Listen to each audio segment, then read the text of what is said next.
Ahoy! It's Crystal, dressed as a pirate or something. I don't know what I'm wearing. I just know that it's hot. I was doing a lot of work in the kitchen and I grabbed my sunglasses and put it on. And as I turn on the camera, I realize I look like I own a Harley, but I don't own a Harley. It's in the high 80s right now and quite humid. And in my quest to try and document as much as that I do in the garden, I need to include when I'm doing things like weeding. These are the tomatoes that I planted when it was 100 degrees outside. Most of them are doing well. 3 out of the 4 Comstock sauce and slice that I planted died. So I'm left with 1. The good news is that I have 3 more places to plant tomatoes. So if I save a sucker or 2, get it to root and water from some other plants, then I can replace some of the ones that I lost. Over here is where I usually grow Amish paste tomatoes. I have them planted in there. They are impossible to see right now because of all the crabgrass. I've already gone through once this year and ripped all of the weeds out, and I need to do it again.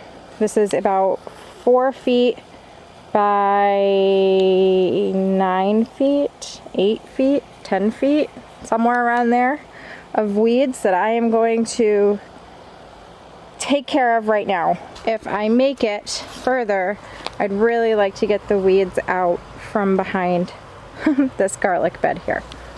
But the main goal for today is this right here. In that last video, I also showed some magical weeding and the pepper beds.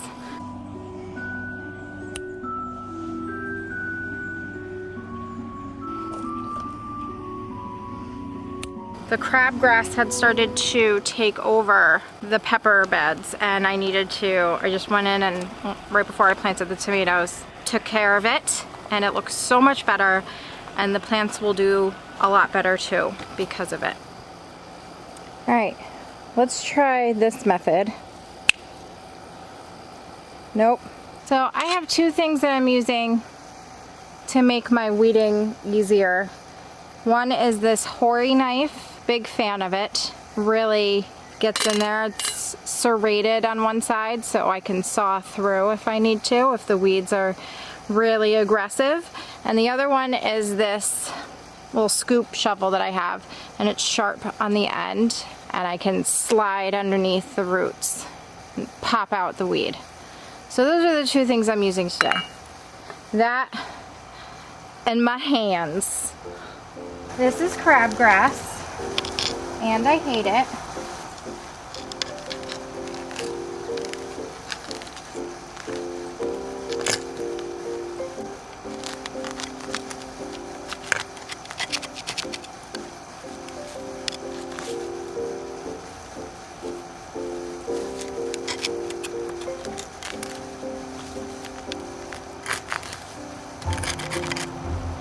Here we go. That's 1.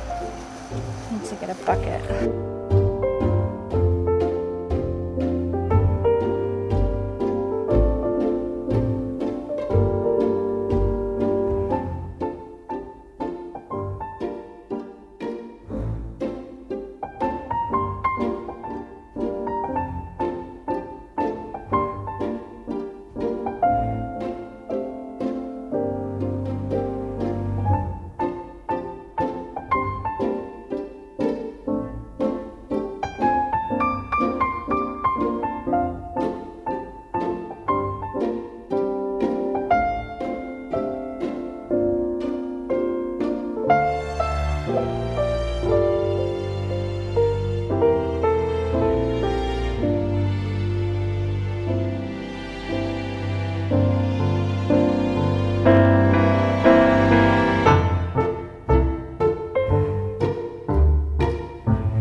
So this one, I don't know if you can see, I'm so sweaty I can't tell what's happening, but this one seeded itself and I'm pretty sure it's an Amish paste.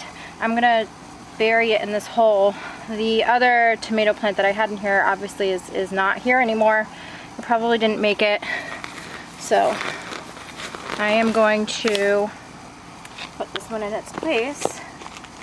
Probably won't look great for a few days, but then hopefully it will make a comeback. I've had a couple of them in here that I ripped out accidentally with the weeds, and I put them back in. I'm gonna grab the tomato tone in a minute and the hose and give them some fertilizer and a good watering. And because it's the end of the day, they won't be baked by the sun till tomorrow. And I think it's supposed to be possibly cloudy.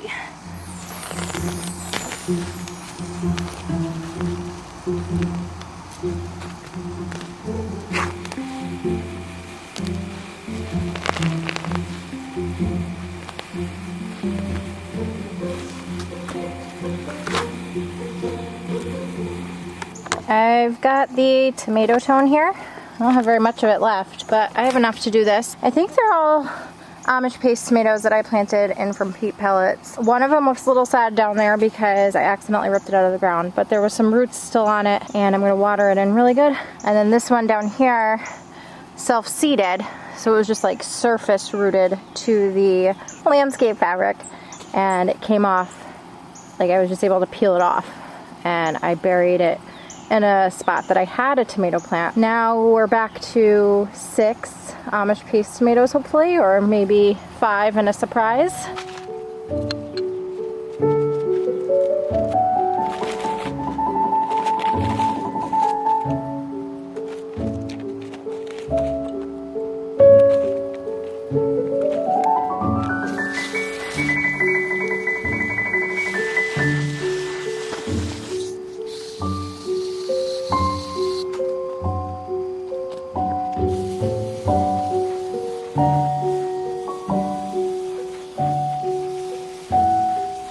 So here's before and here's after.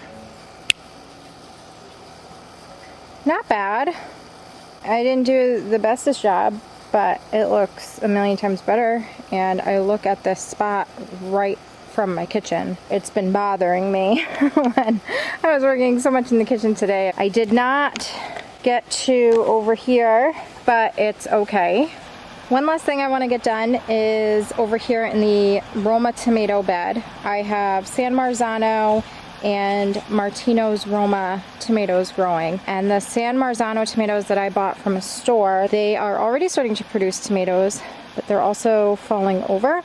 And I have some like 4-foot stakes in here to hold them up, but I need to clip them to it. So I'm gonna do that now.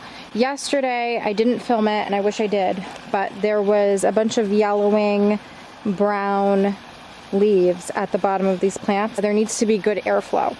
And if I'm packing in the plants and I'm not cutting out any dead foliage and leaving all the weeds, it's just gonna create a very moisture heavy environment that can lead to funguses and disease, and we don't want that. So we want good airflow between the plants, even if I'm packing them in. These are all determinants. They don't get very big. They produce what they're gonna produce, and then they're done. Indeterminates are like the big slicing tomatoes are usually indeterminates. Not always, unless it's like a container variety. But like the Dr. White Cheese, beefsteak tomatoes, they're usually indeterminates, and those will keep growing like trees. I also plant those pretty close together because I like to have a lot of variety of tomatoes, and those ones I prune a little bit more. The only things I prune off of the Roma tomatoes are dead leaves. I let them have the sucker plants. I don't prune the suckers off of it. I feel like you get less tomatoes when you prune the suckers off of a determinate plant. So I do not prune them other than the dead leaves.